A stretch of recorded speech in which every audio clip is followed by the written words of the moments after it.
કોંડલના મૃતક યુવક રાજકુમાર જાટની બોડી પર પરિવારના ઈજાઓ દાવો કરે છે। અગાઉ વધુ એક સીસીટીવી ફૂટેજ સામે આવ્યા હતા, જેમાં રાજકુમાર 3 માર્ચ સવારના 8 વાગ્યાની આસપાસ નિવસ્ત્ર હાલતમાં રાજકોટ ગોંડલ વચ્ચે ખોડિયાર હોટલ પાસે ચાલીને જતો જોવા મળી રહ્યો છે। જોકે એક તરફ મૃતક યુવકના પિતા રતનલાલ જાટ દીકરાની મારી નાખ્યાનો આક્ષેપ કરી રહ્યો છે, તો બીજી તરફ ફોરેન્સિક પીએમના પ્રાથમિક રિપોર્ટમાં મૃતક યુવકની બોડી પર 42 ઈજા અને અકસ્માતથી મોતનો ઉલ્લેખ કરવામાં આવ્યો છે। વાયરલ સીસીટીવી મામલે મૃતક યુવકના પિતા રતનલાલ જાટે જણાવ્યું હતું કે પોલીસે જાહેર કરેલા સીસીટીવી અધૂરા છે, એડિટ કરેલા અને છે। મને હવે સીસીટીવી પર પણ ભરોસો નથી। મારા દીકરાને મારી નાખવામાં આવ્યો છે, એની બોડી પર ઈજાના નિશાન પણ હતા, માટે ન્યાય જોઈએ છે। હું ન્યાય માટે સુપ્રીમ કોર્ટ સુધી લડવું પડશે તો લડીશ। જો કે આ મામલે પોલીસ સૂત્રો પાસેથી મળતી માહિતી મુજબ વાહન સાથે અકસ્માત સર્જાયો હોવાથી ઈજાના નિશાન થઈ શકે છે। કયા વાહનની અડફેટે અકસ્માત થયો તે અંગે હાલ કુવાડવા પોલીસ તપાસ કરી रही है। हजू सुधी वाहन बाबते कोई तथ्य सामने आ शक्यु नहीं।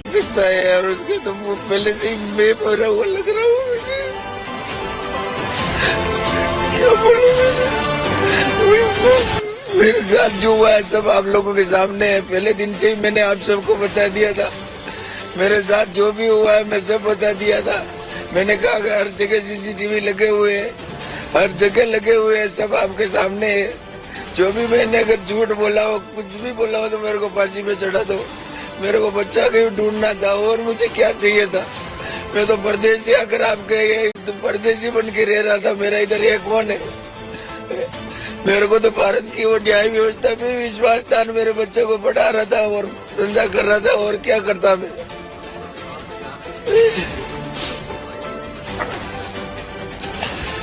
मैं जा रहा था मेरे हिसाब से कभी मिलने के लिए। मेरे को लग रहा था कि बच्चा ढूंढने के लिए कुछ मिला, कभी इधर मिला, तो मैं अब से हिसाब से ढूंढ रहा था। जाने वाले थे मैं, मतलब नहीं मिल रहा। अगर 3 तारीख से बच्चा को यार है ना, और फिर 2 दिन थे, 8-9 दिन तो बच्चा नहीं मिले, तो फिर वो आदमी क्या करे बताओ। अब ये कह रहे कि एक्सीडेंट में हुआ है। अब मैं क्या कर सकता हूँ? वो तो आप जांच का विषय है कि क्या हुआ नहीं हुआ, तो भगवान जानता है। अब विश्वास ही तो करना पड़ेगा, क्या कर सकते हैं अपन का। अपन ने थोड़ी देखा है कि वो पुलिस काम कर रही है, तो वो भी तो काम कर रही है, ढूंढ रही है बच्चों को, और मिला भी तो उनके हिसाब से मिला। मेरे को तो मिलने वाला ही होता तो पहले ही ढूंढ लेता। मेरी इतनी हालत नहीं है सर कि मेरे बच्चे के लिए मैं जी रहा था। अब मैं क्या करूं, मुझे समझ में भी नहीं आ रहा क्या करना है। मुझे न्याय चाहिए बस। न्याय कैसा होता है सर? न्याय जस्टिस इज जस्टिस। न्याय का मतलब सच्चाई बस। और उस बच्चे के साथ क्या हुआ मेरे, और कुछ नहीं बस, और कुछ नहीं। अब मुझे क्या लग रहा है, बस क्या लगे मेरे को, तो बस जो भी था मैंने आपको पहले ही बता दिया। जो भी था मैंने सब रजू पहले ही कर दिया। अब मेरे पास कहने के लिए कुछ भी नहीं है। अब तो मेरे बच्चे के वो देखो, और जो भी रिपोर्ट आए आपके सामने आ जाएगी, और मैं क्या कर सकता हूँ। जो जांच होगी, रिपोर्ट आएगी, आप लोगों के सामने आ जाएगी कि बाकी वो कहाँ से आया, क्या हुआ, ये पुलिस की जांच का ही विषय है। मेरा तो कुछ है नहीं सर। मेरे को तो बस जो था वो मैंने आपको पहले ही कह दिया था। क्या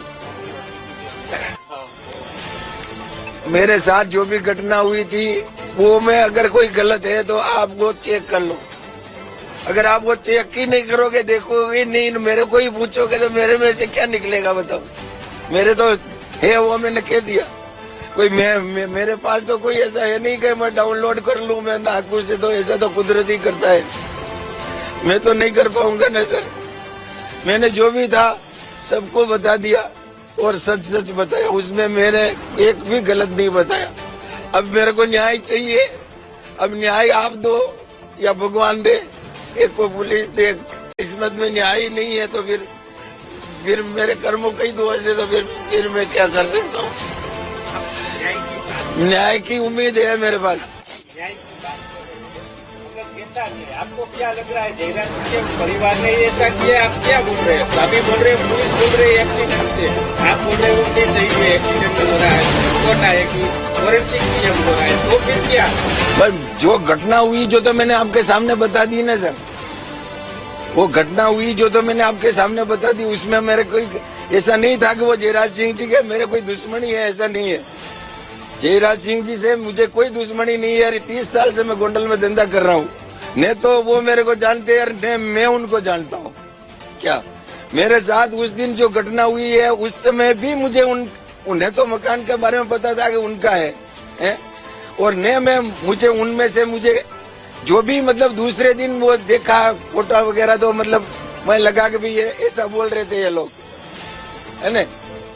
बाकी वो बोल रहे थे कि भाई ये फोटो है जो ये गणेश कुछ ऐसा बोलते हैं। तो मैंने कहा भाई मैं तो पहले कभी देखा नहीं है, लेकिन वो फोटो देख के बोला था। मैं किसी पे इल्जाम नहीं लगा रहा हूँ। अगर देखो वो गलत बात निकले तो आप पुलिस से पूछ लो, सीसीटीवी देख लो।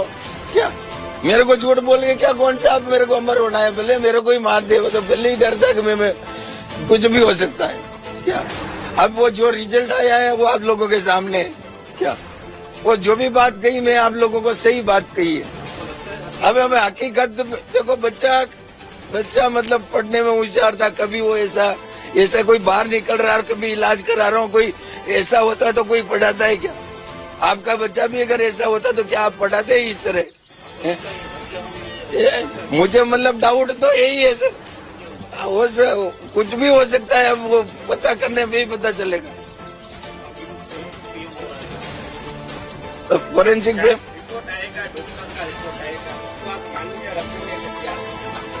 अब रिपोर्ट को तो मायने ही रखना पड़ेगा, लेकिन वो मतलब अपन और क्या कर सकते हैं बताओ? मेरे बस में है क्या? मेरे बस में था जो वो मैंने जो भी मेरे साथ हुआ वो सब मैंने आप लोगों को बता दिया शुरू के दिन से ही, ठीक है। और इसी हालत में और कुछ नहीं बोल सकता हूँ सर। मेरे बच्चे को मतलब 9 दिन तो हो गए, 12 दिन में और क्या घट रहा है? मैं राजस्थान जाऊंगा तो रास्ते में ही पूरे हो जाएंगे। बच्चा भी कहेगा कि पापा मेरे साथ इतना हुआ, मेरे 12 दिन भी नहीं हुए, क्या किया पापा वगैरह के।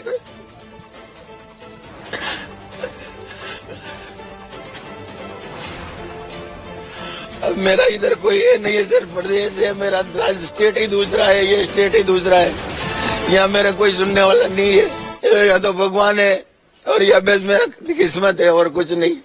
તો આ મામલે રાજસ્થાનના સુરજગઢ ધારાસભ્ય શ્રવણકુમાર રાજસ્થાન સીએમને પત્ર લખી સીબીઆઈની તપાસની માંગ કરી છે।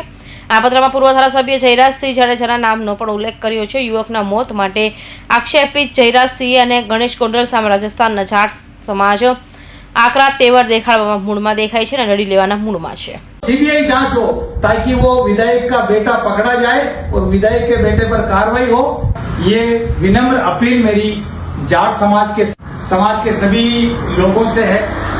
जो अपने भाई राजकुमार चौधरी जो टोंडल में गुजरात में इसकी निर्मम हत्या हुई है, सारे साक्ष्य बता रहे हैं कि उस विधायक के पुत्र ने, उस जिद्दी विधायक के पुत्र ने और विधायक के पुत्र का आचरण वहां के सब लोग बता रहे हैं कि वो कैसा है।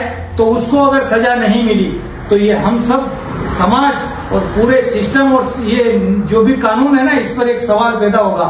तो 17 तारीख को जो सोमवार है, 17 तारीख को भीलवाड़ा जिला हेडक्वार्टर पर जाट समाज द्वारा ज्ञापन दिया जाएगा कि इसकी जांच हो, सीबीआई जांच हो, ताकि वो विधायक का बेटा पकड़ा जाए और विधायक के बेटे पर कार्रवाई हो। क्योंकि हम अगर आंदोलन नहीं करेंगे, हम नहीं जागेंगे तो आगे भी ऐसा होता रहेगा। और जो हमें हक मिला है आंदोलन का, ज्ञापन का, उसके द्वारा हम सरकार को वहां तक मैसेज पहुंचा सके कि इस निर्मम हत्या में जो भी जिन्होंने हत्या की है उनको सजा मिले।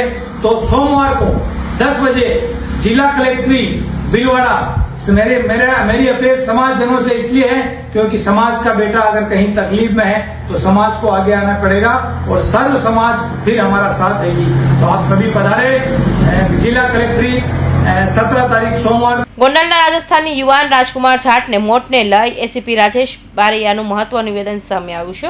તેમણે જણાવ્યું હતું કે રાજકુમારના મોત મામલે ફોરેન્સિક પોસ્ટમોર્ટમના પ્રાથમિક રિપોર્ટ સામે આવ્યો છે, જેમાં શરીર પર 42 ઇજાના નિશાન જોવા મળ્યા છે। આ ઇજા પ્રાથમિક દ્રષ્ટિએ અકસ્માતને કારણે હોય તેવું લાગી રહ્યું છે। કૌશિક પટેલનો report, Hind TV news, Surat.